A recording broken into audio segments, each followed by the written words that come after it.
एक राजा था जिसकी आंखें छीन ली गईं, जिसे उसके अपने ही दरबार ने धोखा दिया, जिसे अंधेरे में मरने के लिए छोड़ दिया गया।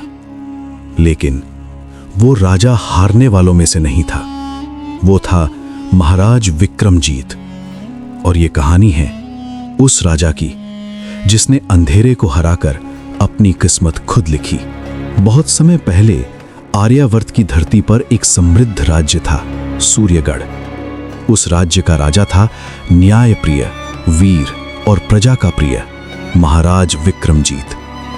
उसके राज्य में न कोई भूखा सोता था, न कोई अन्याय सहता था। राजा रोज भेष बदलकर जनता के बीच जाता, उनकी परेशानी सुनता और उसी दिन न्याय करता। लोग कहते थे, जब तक विक्रमजीत है सूर्यगढ़ को कोई झुका नहीं सकता।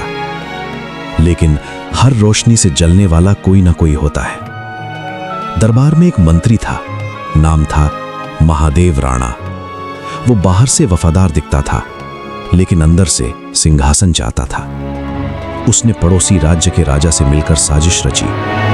धीरे धीरे उसने सेना के कुछ सैनिकों को खरीद लिया और एक रात राजमहल पर हमला हुआ।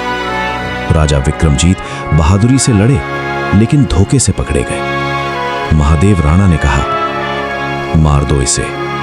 लेकिन पड़ोसी राजा बोला, नहीं, इसे मारना आसान है।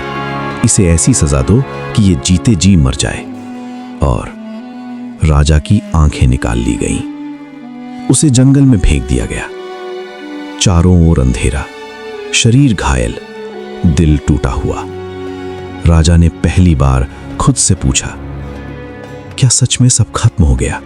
वो मिट्टी में पड़े थे, लेकिन आत्मा अभी भी जिंदा थी। उसी समय एक साधु वहां से गुजरे। उन्होंने राजा को पहचाना। साधु बोले, राजन, जिसने न्याय किया उसे भगवान यूं नहीं छोड़ते। उन्होंने राजा का इलाज किया और कहा, तुम्हारी आंखें चली गई हैं, लेकिन तुम्हारी दृष्टि अभी बाकी है। धीरे धीरे राजा ने बिना आंखों के चलना सीख लिया। उन्होंने तलवार चलाना फिर से सीखा, ध्यान लगाना शुरू किया। अब वो देखने से नहीं, महसूस करने से समझते थे। कुछ वफादार सैनिक जो सच्चाई जान चुके थे, चुपचाप जंगल में उनसे आ मिले। राजा ने कहा, मैं बदला लेने नहीं, न्याय लेने लौटूंगा। उधर सूर्यगढ़ में महादेव अत्याचार करने लगा। कर बढ़ा दिए गए, गरीबों की जमीन छीनी गई। जनता को समझ आने लगा सच्चा राजा कौन था। एक बूढ़ी औरत ने कहा, हमारा राजा मरा नहीं है, वो लौटेगा। एक रात महल के बाहर हलचल हुई। अंधेरे में एक योद्धा खड़ा था, चेहरा ढका हुआ, लेकिन आवाज वही, सूर्यगढ़ का असली राजा लौट आया है।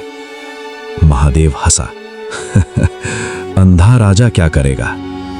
लेकिन उसे नहीं पता था, अब विक्रमजीत देखने से नहीं, महसूस करने से वार करता था। युद्ध शुरू हुआ। तलवारों की टकराहट, घोड़ों की आवाज और जनता की पुकार, विक्रमजीत, विक्रमजीत। आखिरकार राजा ने महादेव को हरा दिया। महादेव गिर पड़ा। उसने पूछा, बिना आंखों के तुमने मुझे कैसे हराया? राजा मुस्कुराए, क्योंकि जिसने सच्चाई देखी हो उसे आंखों की जरूरत नहीं होती। जनता ने उन्हें फिर से सिंहासन पर बैठाया, लेकिन इस बार राजा पहले से ज्यादा मजबूत थे। उन्होंने कहा, जिस दिन हम घमंड करने लगे, समझ लेना पतन शुरू हो चुका है। दोस्तों, जिंदगी कभी कभी हमारी आंखें छीन लेती है, हमारी ताकत छीन लेती है, लेकिन अगर आत्मविश्वास बाकी है तो अंधेरा भी आपको रोक नहीं सकता। याद रखो, हार वही मानता है जो खुद को खत्म मान ले। विक्रमजीत की तरह अगर आप गिरकर भी उठे तो पूरी दुनिया झुकेगी।